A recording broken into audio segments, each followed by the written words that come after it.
നമ്മുടെ ഇന്നത്തെ കഥ തുടങ്ങുന്നത് ഒരു ടൂറിസ്റ്റ് ബസ്സിനകത്താണ്. നമ്മൾ ഒരു യാത്രയിലാണ്. പോകുന്ന വഴിക്ക് വണ്ടി ഇടയ്ക്ക് നിർത്തി ഒരു കട്ടൻ ചായയൊക്കെ കുടിച്ചു.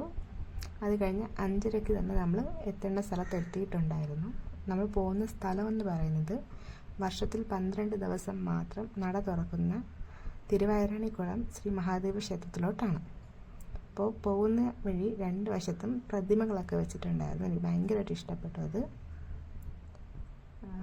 ഒരു വെളുപ്പാങ്കാലം 5:30 അടുപ്പിച്ച് നമ്മൾ അവിടെ എത്തിയിട്ടുണ്ടായിരുന്നു. കുളിച്ച് ഫ്രഷായി നമ്മൾ അമ്പലത്തിലോട്ട് പോകേണ്ട യാത്രയായിരുന്നു. വെളുപ്പാങ്കാലത്ത് 5:30 തന്നെ ഇത്ര അധികം തിരക്ക് അവിടെ ഉണ്ടായിരുന്നു.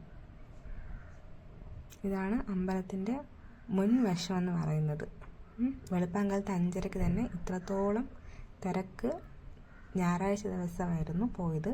അത്രയും നല്ല തിരക്കുണ്ടായിരുന്നു, നല്ല ഭംഗിയുണ്ടായിരുന്നു കാണാൻ വേണ്ടി. നമ്മളൊരു 6 മണി തൊട്ട് ഏകദേശം ഒരു 11:30 വരെ ക്യൂ നിന്നിട്ടാണ് നമുക്ക് തൊഴാൻ പറ്റിയത്. അത്രമാത്രം തിരക്കുണ്ടായിരുന്നു. പിന്നെ നമ്മൾ അവിടെ നിന്നിറങ്ങി നേരെ പോകുന്ന വഴിക്ക് ഒരു ഹോട്ടലിൽ കയറി ഫുഡ് കഴിച്ചിട്ടുണ്ടായിരുന്നു. നല്ല സദ്യയായിരുന്നു. വയലോരം ഹോട്ടൽ. സ്ഥലമൊന്നും എനിക്ക് അത്ര നിശ്ചയമില്ല. ഇലയൊക്കെ ഇട്ടു, നല്ല കറിയൊക്കെ ഉണ്ടായിരുന്നു, നല്ല ഭക്ഷണമായിരുന്നു.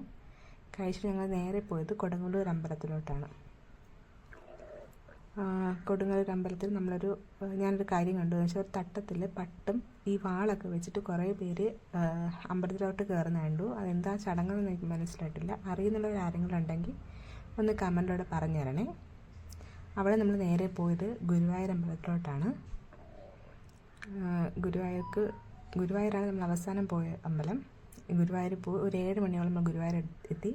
അതിനുശേഷം ഗുരുവായൂരൊക്കെ തൊഴുത് ഈ യാത്രയായിട്ട് നമ്മൾ അവസാനിപ്പിച്ചു.